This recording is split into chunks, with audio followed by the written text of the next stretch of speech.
dire cœur du jeu et tout. C'est Ouais, juste c'est un argument. c'est le tempérament, effectivement, culturellement français, qui est que au bout d'un Une sorte de moment, mascotte Griezmann aussi. Astérix. ça va bien de ne prêter qu'aux riches. Le mec, il a tout. Il est fort sur Ah le oui, c'est le, terrain. c'est le capitaine gilet jaune. Il est fort sur le terrain. Tout lui réussit. Il décide de tout. Et attention, Je comprends. il agace par bien des aspects.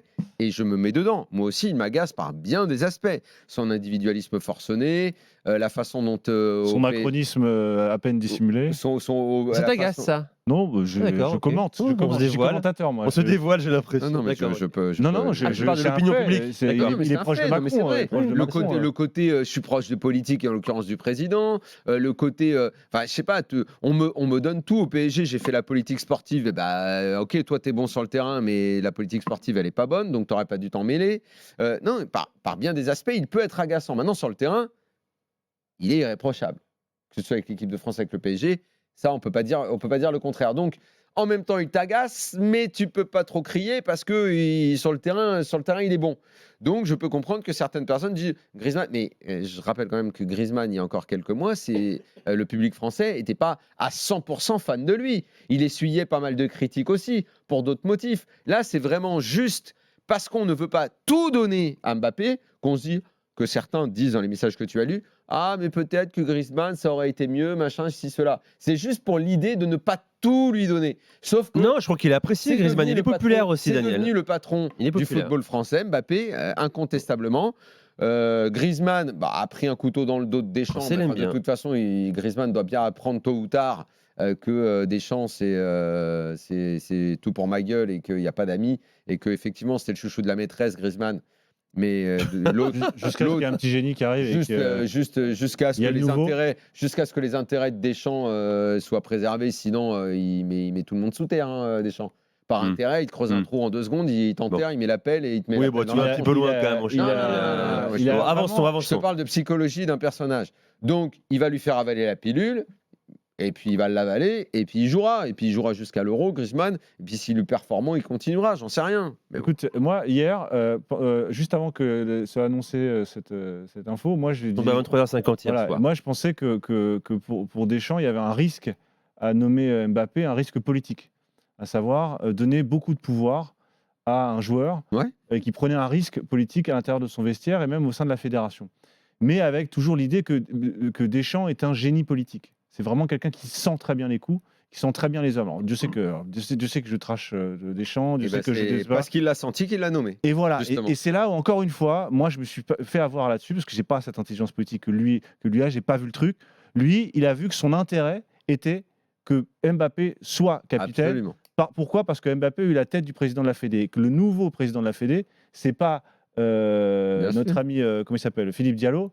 C'est Kylian Mbappé. C'est une sorte de président façon 3e République, façon 3e République, une espèce de poste prestigieux. C'est une très très belle analyse.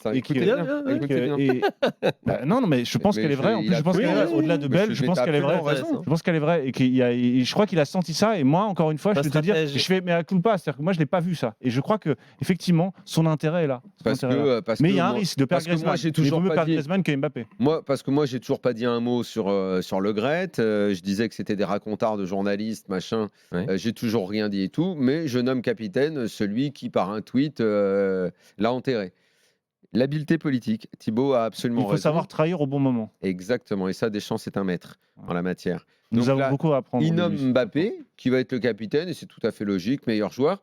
Il n'oublie pas néanmoins de regarder ce qui se passe dans le vestiaire, et il voit que Mbappé est suivi par tous les jeunes. Ce que j'appelle les jeunes, c'est... ou pas Mécano. Suivi en tout cas, il ne remettra pas en cause son statut de capitaine. Tous ces petits gars qui sont des gars bien, c'est tous des gars bien. C'est une belle petite bande quand même qu'on a chez les Bleus et qui se dit Mbappé, on le respecte le pouvoir, parce qu'il est fort et qu'à la Coupe du Monde, il nous a emmené, c'est lui qui nous a tiré en finale. Parce que sans Mbappé, jamais de la vie on va en finale. On perd peut-être en 8e ou en quart. Sans Mbappé, jamais de la vie, Deschamps est encore sélectionneur de l'équipe de France. Exactement. Bon, après, ce risque-là, mesurer peut-être. C'est finalement assez facile à comprendre. Des conférences derrière de presse. L'explication. Les conférences de presse, on sait que quand Mbappé parle, c'est toujours un événement. De toute façon, ce sera un peu il y a un engagement dans la parole également. Ça va être mieux qu'Hugo Lloris.